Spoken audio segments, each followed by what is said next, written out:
परिंदों को मंजिल मिलेगी यकीनन उनके पर बोलते हैं, अक्सर वो लोग खामोश रहते हैं जमाने में जिनके हुनर बोलते हैं। हेलो दोस्तों, मैं कमल सिंह स्वागत करता हूं आपका आपके अपने यूट्यूब चैनल स्टडी विद पुनाहुर में। दोस्तों, हम लोगों ने घनमूल और वर्गमूल तो पढ़ा था, लेकिन परीक्षाओं में सीधा वर्गमूल और घनमूल नहीं पूछता, उनसे प्रश्न आते हैं। देखते हैं प्रश्न किस प्रकार से आते हैं। अक्सर परीक्षाओं में प्रश्न ही पूछा इस तरह नहीं आपको आ जाएगा कि आप 25 का वर्ग बताइए या 125 का घनमूल निकालिए, ऐसे प्रश्न कभी नहीं आते। परीक्षाओं का लेवल थोड़ा सा हार्ड आता है, ये छोटी छोटी चीज़ें नहीं पूछी जाती। ये आपको तरीका बताया गया था कि अगर सवाल के बीच में ये आ जाए तो आप कैसे निकाल पाएंगे। सवाल देखते हैं, आज हम 4-6 सवाल पढ़ेंगे जो अक्सर परीक्षाओं में घनमूल और वर्गमूल से पूछे जाते हैं। पहला प्रश्न है, वह सबसे छोटी प्राकृत संख्या जिसमें 3000 में भाग देने पर प्राप्त भागफल एक पूर्ण घन बन जाए। Option A 3, B 4, C 5, D 6। सबसे पहले आप प्रश्न समझिए, प्रश्न कह क्या रहा है। प्रश्न यह कह रहा है कि 3000 में इनमें से कौन सी, यानी कि सबसे छोटी प्राकृत संख्या में से किस संख्या का भाग दिया जाए इसमें कि जो प्राप्त भागफल हो वह एक पूर्ण घन बन जाए। आप लोग पहले ये जान लीजिए कि प्राकृत संख्याएं कौन कौन सी होती हैं। प्राकृत संख्याएं दोस्तों 1 से लगा के 1, 2, 3, 4 अनंत तक ये सभी प्राकृत संख्याएं हैं।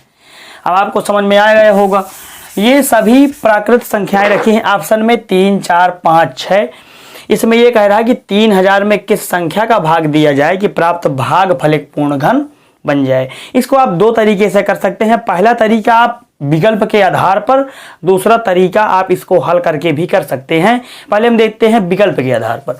विकल्प के आधार पर पहला विकल्प हम लेते हैं, 3000 में किस प्राकृत संख्या का, छोटी संख्या पूछ रहा है तो पहले 3 का भाग देंगे हम। 3 का भाग क्या तो डायरेक्ट दे दीजिए, 3 का भाग देंगे तो आएगा 1000। अब ये कह रहा है कि प्राप्त भागफल एक पूर्ण घन बन जाए। ये तो पूर्ण घन है, 1000 पूर्ण घन है। किसका घन है? 10 का। 10 का क्यूब आप निकालेंगे तो 1000 होता है। ये पहला ऑप्शन हमारा सही है, लेकिन हम और देखेंगे। 4 में दीजिए आप, 3000 में आप 4 का भाग देंगे तो कितना आएगा? ये आ जाएगा 750। ये पूर्ण घन नहीं, इसका मतलब बी गलत। अब आप 3000 में 5 का देख लीजिए, ये विकल्प ए चेक किया, विकल्प बी, विकल्प सी करके जब आप देखेंगे 5 का भाग देंगे तो 600 आएगा। क्या 600 पूर्ण घन है? नहीं, ऑप्शन सी भी गलत। अब इसका देख लीजिए ऑप्शन डी, चेक करके देख लीजिए, 3000 में जब आप 6 का भाग देंगे तो आएगा 500। क्या 500 एक पूर्ण घन है? नहीं, विकल्प ये भी गलत। हमारा विकल्प ए सही है। 3 वह सबसे छोटी प्राकृत संख्या जिसमें 3000 का भाग देने पर प्राप्त भागफल, भागफल ये है, जैसे 3000 है तो ये 3 भाजक और ये भागफल आएगा, ये भाज्य भाजक भागफल और नीचे जो बचेगा शेषफल। हमारा विकल्प ए सही है। अब देखते हैं, ये तो विकल्प के आधार पर हमें पता चला, लेकिन अगर विकल्प ना दिए हो तो हम कैसे जानेंगे। देखते हैं विकल्प अगर ना दिया हो तो कैसे देखते हैं। विकल्प ना दिया हो, देखिए आपको मैंने बताया था कि किसी भी संख्या का जब आप गुणनखंड करेंगे तो गुणनखंड करने में अगर घन है तो हमेशा 3-3 के जोड़े बनेंगे, अगर वर्ग निकालना है तो 2-2 के जोड़े बनेंगे। इसमें घन पूछ रहा है तो हम चलिए इसके गुणनखंड करते हैं। 2 से सबसे पहले करेंगे तो 1500, फिर 200 करेंगे तो 750, फिर 2 से 375, फिर 2 से करेंगे, 2 से 1 नहीं कटेगा। अब आएगा 3 से तो 1, 3 दूनी 6, 3 पचे 15। अब कटेगा 5 से तो आएगा 25, 5 से तो आएगा 5 और ये 5 से 1। अब देखिए 3-3 के हमें जोड़े बनाना है। ये 3 के जोड़े बन गए, इस 3 के जोड़े बन गए, ये 3 अकेला बचा दोस्तों। इसका अगर ये 3 ना होता, एक बार ये 3 ना आता तो हमारा पूर्ण घन बन जाता, क्योंकि घन में हमेशा 3-3 के जोड़े बनने चाहिए।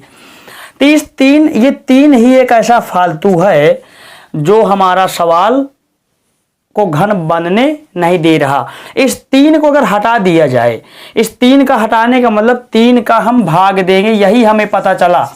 इस 3 जो ये सबसे अलग है, इसके जो जोड़े नहीं बन रहे, तो ये पता चला कि ये 3 एक है। अगर ये 3 ना होता तो हमारा पूर्ण घन बन जाता। देखिए 3 का भाग देंगे तो बन जाएगा 1000। 1000 पूर्ण घन है। अब देखिए 1000 के आप जो है फैक्टर करिए 500, फिर 2 से करेंगे तो 250, फिर 2 से करेंगे तो 125, फिर 5 से करेंगे तो 25, फिर 5 से 25, 5, फिर 5। देखिए 5 5 के जोड़े, 2 2 के जोड़े बन गए। ये 3 ना, यही 3 दिक्कत कर रहा था।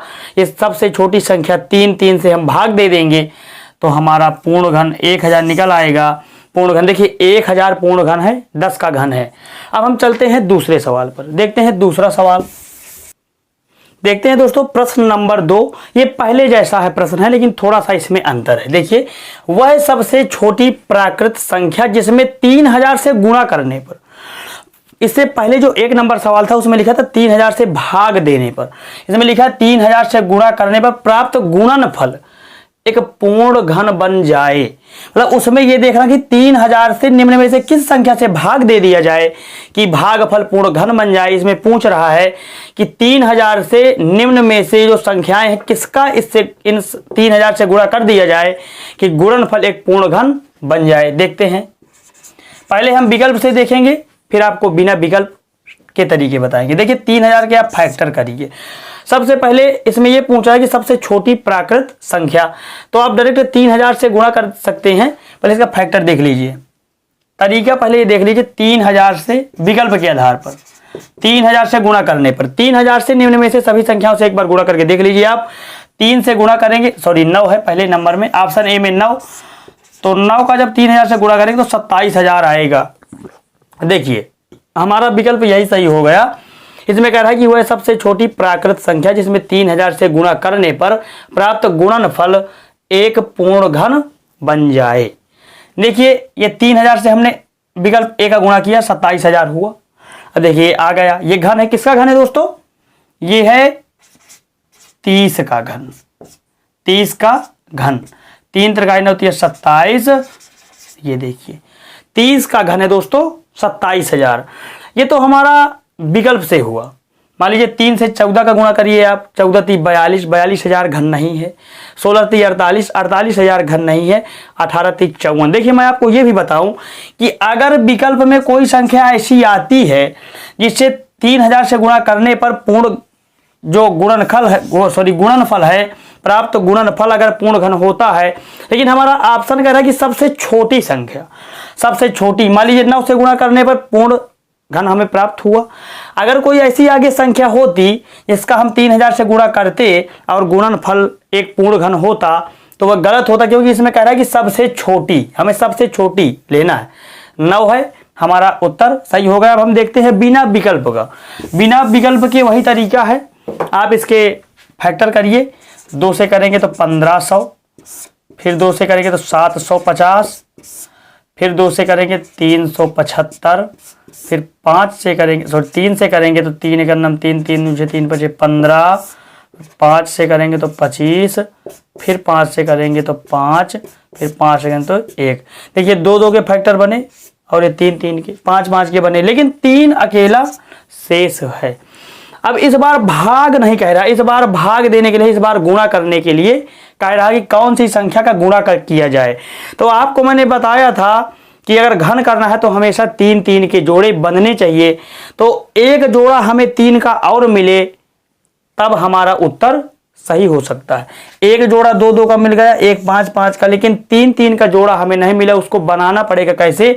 एक 3 पहले से है, अगर 2 और 3 मिल जाएं तो हमारा उत्तर सही हो सकता है। तो 2 3 हमें और लेना पड़ेगा, तो 3 × 3, एक 3 पहले से है तो 3 त्रिकाई 9।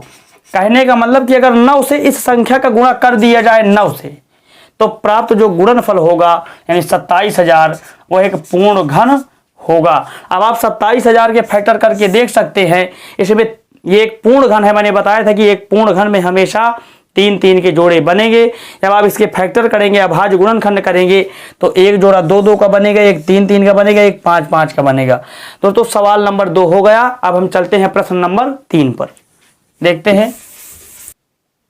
देखिए दोस्तों, प्रश्न नंबर 3 कह रहा है कि वह सबसे छोटी धन पूर्णांक संख्या, धन पूर्णांक n, जिससे 864 n एक पूर्ण घन संख्या होती है। आपको प्रश्न समझ में ना आया होगा, किसी किसी को समझ में आ भी गया होगा। देखिए क्या कह रहा है प्रश्न, एक सरल भाषा में आपको समझाऊं मैं।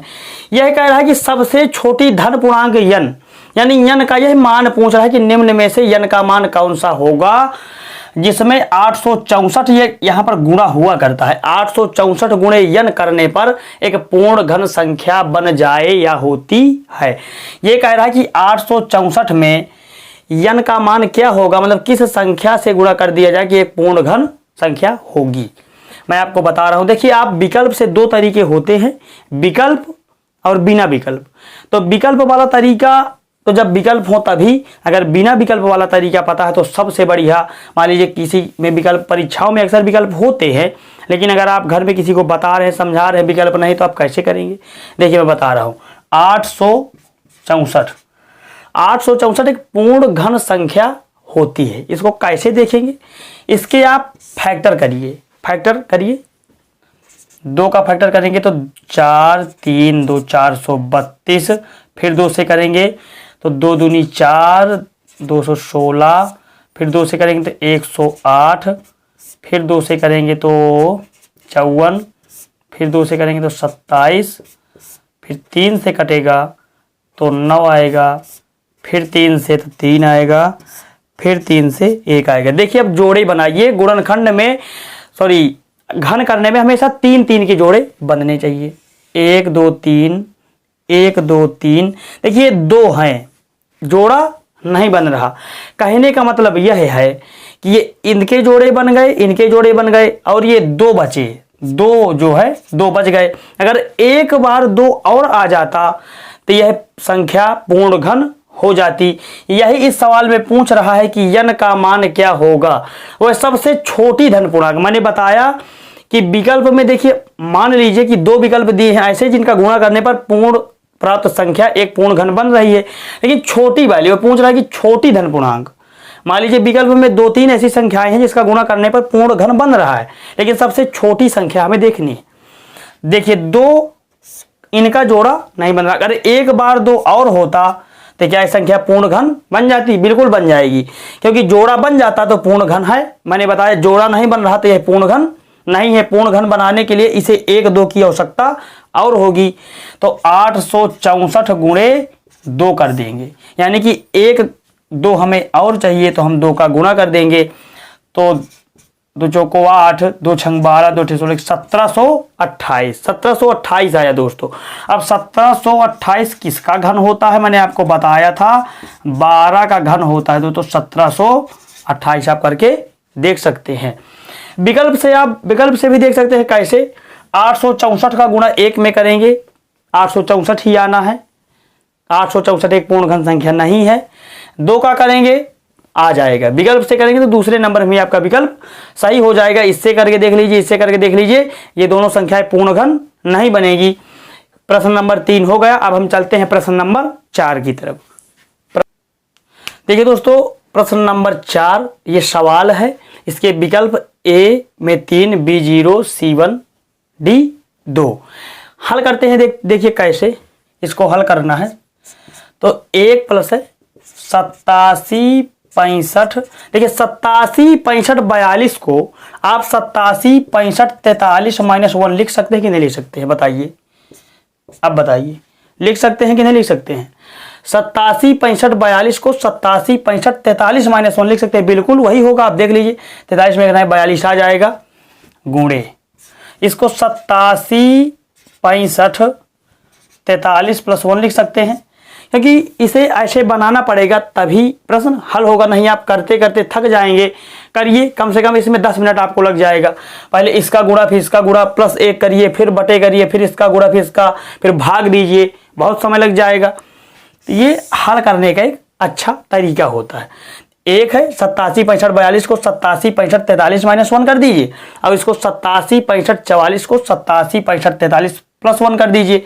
बात वही लिखी है, क्योंकि काटने में बाद में आसानी हो जाएगी। नीचे वाले को देखिए, ये 87 65 43 गुणे 87 65 43 एक ही है, तो आप इसको 87 65 43 का वर्ग नहीं लिख सकते, बिल्कुल लिख सकते हैं, क्योंकि किसी संख्या के जैसे 2 गुणे 2 4 होता है, तो 2 का वर्ग क्या 4 नहीं होता? बिल्कुल होता है। वही है, 3 गुणे 3 करिए ना होगा, 3 का वर्ग कर दीजिए ना होगा। किसी संख्या का जब 2 बार गुणा होता है तो उसका वर्ग ही होता है। तो ये संख्याएं दोनों सेम है, 87 65 43 87 65 43, तो इसको हम वर्ग के रूप में लिख देंगे। अब देखिए, ये आपको एक सूत्र यहाँ पर पता होना चाहिए। इसको a मानिए, इसको b, इसको a, इसको b। एक कोष्टक में a माइनस b, एक कोष्टक में a प्लस b। एक सूत्र होता है, ये एक कोष्टक में a प्लस b, एक कोष्टक में a माइनस b। सूत्र काहे का होता है? a square minus b square का। ये सूत्र है, इस सूत्र का प्रयोग इस सवाल में किया जाएगा। देखिए, a है, ये a, ये b, इसमें भी ये a, ये b। ये बनाने के लिए मैंने इसको इस तरह किया था। अब देखिए, a plus B, a minus B, इसको रख दिया, ये सूत्र होगा। ये रखा है तो हम इसके बराबर ये लिख सकते हैं। तो देखिए, 1 प्लस ये रहेगा ही, ये 87 65 43 का स्क्वायर माइनस b में क्या है? 1 है, तो 1 का स्क्वायर लिख देंगे। अब बटे 87 65 43 का स्क्वायर। अब समझिए, 1 का वर्ग 1 ही होता है, 1 के ऊपर चाहे जितनी घात चढ़ी उसका मान 1 ही होता है। ये 1 माइनस में है, ये 1 प्लस में है, तो ये माइनस से प्लस वाला कट जाएगा, और सेम यही संख्या ये है, सेम यही संख्या ये है, तो इससे कट जाएंगे। आपका उत्तर आएगा 1 मतलब विकल्प नंबर सी, इसका उत्तर 1 सही है। कैसे किया आप एक बार और समझ लीजिए। इसको 87 65 43 -1 कर दिया, इसको 87 65 43 +1 कर दिया। ये दोनों अलग अलग थे, दोनों सेम संख्याएं थी, गुणे में लिखी थी, हमने वर्ग करके लिख दिया। अब इसमें एक सूत्र लग रहा था, एक कोष्टक में a प्लस बी, एक कोष्टक में a माइनस बी बराबर होता है a square minus B square के। a का मान ये है, b ये है, इसमें भी a ये b ये हमने रख दिया। 1 plus a square minus B square, और ये भी नीचे है तो ये काट दिया, और इससे ये कट गया। अब हम चलते हैं प्रश्न नंबर 5 पर। देखिए, अगला प्रश्न कहता है, किसी प्राकृत संख्या के घन से उसका वर्ग घटाने पर 100 प्राप्त होता है, वह संख्या क्या होगी? विकल्प ये 4 आपके सामने रखे हैं।